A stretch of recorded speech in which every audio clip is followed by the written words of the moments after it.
না, আসলে ব্যাপারটা কিন্তু তা নয়। আপনি যা বলছেন সেটা নয়। বর্তমান সময়টা হলো সবচেয়ে আইরনিক্যাল একটা সময়। খুবই শ্লেষাত্মক সময়।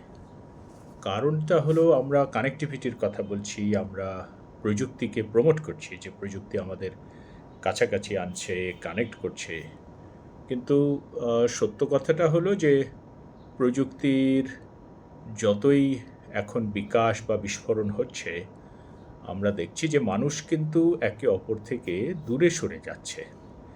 একই অ্যাপার্টমেন্টের ভেতর ধরুন বাবা আছেন, মা আছেন, ছেলে আছে, মেয়ে আছে। যে যার মতো করে ব্যস্ত আছে। হাতে একটা ডিভাইস নিয়ে তারা কোনো একটা বিষয় নিয়ে ব্যস্ত আছেন। তো এই যে কাছাকাছি থাকা মানেই যে একেবারে সাথে থাকা তা কিন্তু নয়। যেটা ওই যে একটা রোমান কথা আছে, ম্যাগনা সিভিটাস ম্যাগনা সলিচুডো। শহর যত বড় হয় মানুষ তত একা হয়। আমরা তো এখন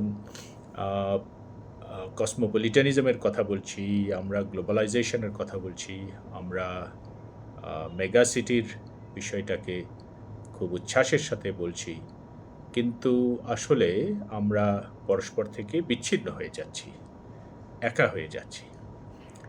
এবং এটা তো ধরুন সেই 1979 সালে যখন জঁ ফ্রাকোয়া লিওতা তার সেই বেশ নামকরা বই the post modern condition report on knowledge, এই গ্রন্থটি যখন প্রকাশ করেন সেই 1979 সালে, তখন সেখানেও তিনি একটি সন্দেহ প্রকাশ করলেন যে আসলে যে মেটা ন্যারেটিভসগুলো বা যে বয়ানগুলো, বড় বড় বয়ানগুলো আমাদের মন মস্তিষ্ককে শাসন করছে, সেগুলো আসলে ব্যর্থ হয়ে যাচ্ছে বা ব্যর্থ হয়ে গেছে, ভেঙে গেছে। সেগুলো তাদের বিশ্বাসযোগ্যতা হারিয়ে ফেলছে। এবং আমরা বড় বড় গল্প তৈরি করি। কেন গল্প তৈরি করি? নিজেকে ক্ষমতা কাঠামোর কেন্দ্রে স্থাপন করার জন্য, নিজেকে সবার উপরে স্থাপন করার জন্য। এবং সেই গল্পগুলো দিয়ে আমরা ভ্যালিডেট করতে চাই যে আমার অবস্থানটাই ঠিক আছে।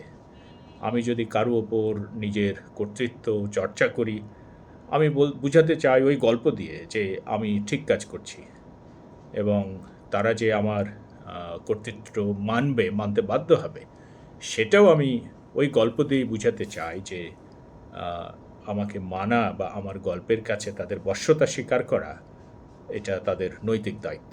এভাবে আমরা গল্প তৈরি করি, আমরা বয়ান তৈরি করি, আমরা ন্যারেটিভস তৈরি করি।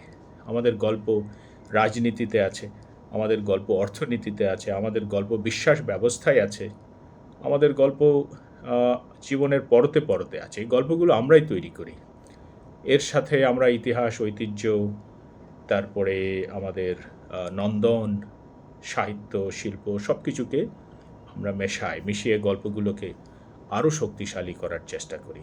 কারণ গল্প যত শক্ত হবে, আমার কর্তৃত্ব, আমার ক্ষমতা, আমার যে হেজিমনি বা প্রতাপ, সেটা তত শক্তিশালী হবে। তো লিওতা এই গল্পগুলোতে তিনি সন্দেহ প্রকাশ করলেন এবং তিনি বললেন যে এই লোগোসেন্ট্রিজম, অর্থাৎ যে লোগোস শব্দের তাৎক্ষণিক আক্ষরিক অর্থ হলো যে ওয়ার্ডস অফ গড, ঈশ্বরের বাণী। তো ঈশ্বরের বাণী বলে যখন আমি কোনো বাণীকে সামনে আনছি, তখন নিশ্চয় অন্যরা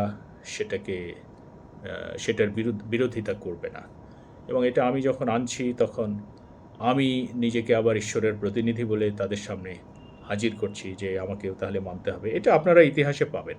এটা ইংল্যান্ডের রাজা জেমস দ্য ফার্স্ট, যিনি 1603 সালে রাজা হয়েছিলেন, তিনি নিজেও আইন করে নিজেকে ঈশ্বরের প্রতিনিধি ঘোষণা করেছিলেন।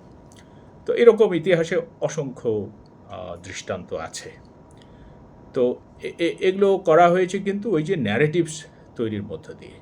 আবার ধরুন রেনেসার ন্যারেটিভ তৈরি করা হয়েছে, আলোকায়নের ন্যারেটিভ তৈরি করা হয়েছে, তারপরে মাল্টিকালচারালিজমের ন্যারেটিভ তৈরি করা হয়েছে, গ্র্যান্ড ন্যারেটিভ বা মেটা ন্যারেটিভস তৈরি করা হয়েছে। কেন? যে তুমি আলোকায়িত হও, তুমি প্রগতি নাও, তুমি বিশ্বায়নের মন্ত্রে দীক্ষিত হও। কেন? তাহলে আমি যে সাম্রাজ্যবাদী, আমি যে কর্তৃত্ববাদী, আমি যে ওই পালিয়ে যাওয়া ঔপনিবেশিক আমার মুখোশ পাল্টে এখন সাম্রাজ্যবাদীর ভূমিকায় অবতীর্ণ হয়েছি, আমার তাহলে শোষণ এবং শাসনের পথ আরও বিকশিত হয়, আমি ভিন্ন পথে শোষণ শাসন চালিয়ে যেতে পারি। এভাবে আমি একটা ন্যারেটিভ বা গ্র্যান্ড ন্যারেটিভ তৈরি করি। তো এই ন্যারেটিভগুলোর দিন এখন কিন্তু শেষ। এই কথাটা বলেছিলেন লিওতা, যে ন্যারেটিভের যে দিন সেটা শেষ। কেন বললেন উনি?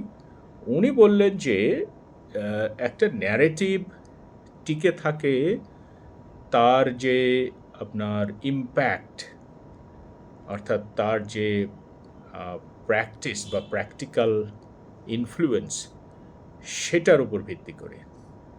তো যে ন্যারেটিভের আসলে ইম্প্যাক্ট নেই সেই ন্যারেটিভ আসলে ব্যর্থ, সেই ন্যারেটিভ সন্দেহের উদ্রেক করে।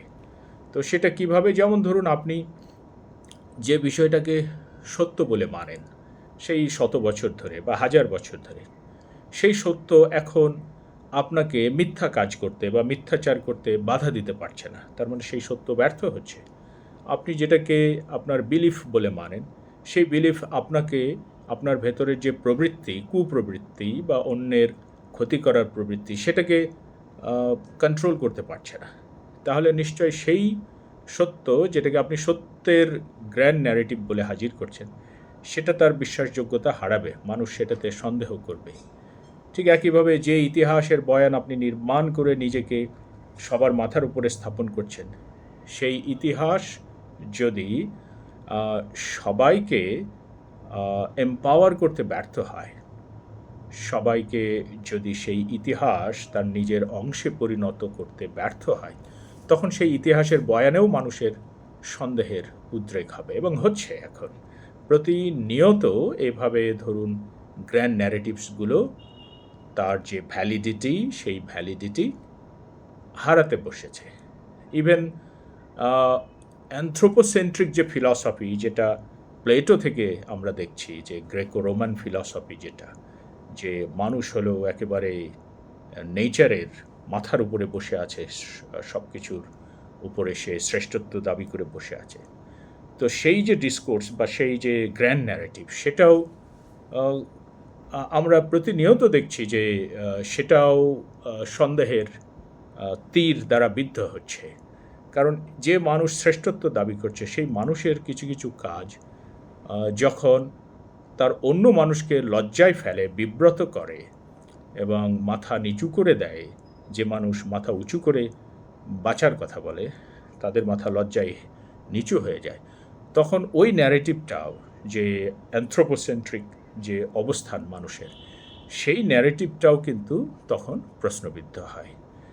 এভাবে আমরা দেখছি যে এখন যে সময়ে আমরা এসে দাঁড়িয়েছি, সেই সময়টা কিন্তু ভাঙনের সময়। শুধু ভেঙে যাচ্ছে সব কিছু, শুধু ভেঙে যাচ্ছে। এখানে পরিবার ভেঙে যাচ্ছে, এখানে বন্ধুত্ব ভেঙে যাচ্ছে, মানুষ কাছাকাছি থাকছে, কিন্তু মানুষের সাথে মানুষের যে কানেক্টিভিটি, সেটা বিচ্ছিন্নতায় পর্যবসিত হচ্ছে। একই গৃহে বসবাস করছে মানুষ, কিন্তু এক গৃহের মধ্যে হাজার গৃহের জন্ম হচ্ছে। মানুষ, এক মানুষের মধ্যে হাজার মানুষের জন্ম হচ্ছে। এক মানুষ এখন নানান রকমের মুখোশ পড়ছে, যে কারণে মানুষ নিজেও একটা প্যারাডক্সে পরিণত হয়েছে। অর্থাৎ মানুষ যে নিজেকে, তার যে অবস্থান, সেই অবস্থানও ধরে রাখতে পারছে না। মানুষ একটা প্যারাডক্স হয়ে গেছে। মানুষ সম্বন্ধে মানুষ যে গ্র্যান্ড ন্যারেটিভ তৈরি করে এসেছে সেই 100 বছর বা 1000 বছর ধরে, সেটাও এখন প্রশ্নের মুখে পড়েছে। এই কথাই কিন্তু আসলে ওই লিওতার উল্লেখ করলেন তার সেই বিখ্যাত বইয়ে, যে বইটার নাম বললাম, অর্থাৎ post modern condition, a report on knowledge, এই গ্রন্থে। আমার মনে হয় ব্যাপারটা এটুকুই থাক। এর আরও অনেক রকমের ব্যাখ্যা আছে, পরে না হয় আরও ডিটেইল আমরা বলবো এবং শুনব। ধন্যবাদ, ভালো থাকবেন।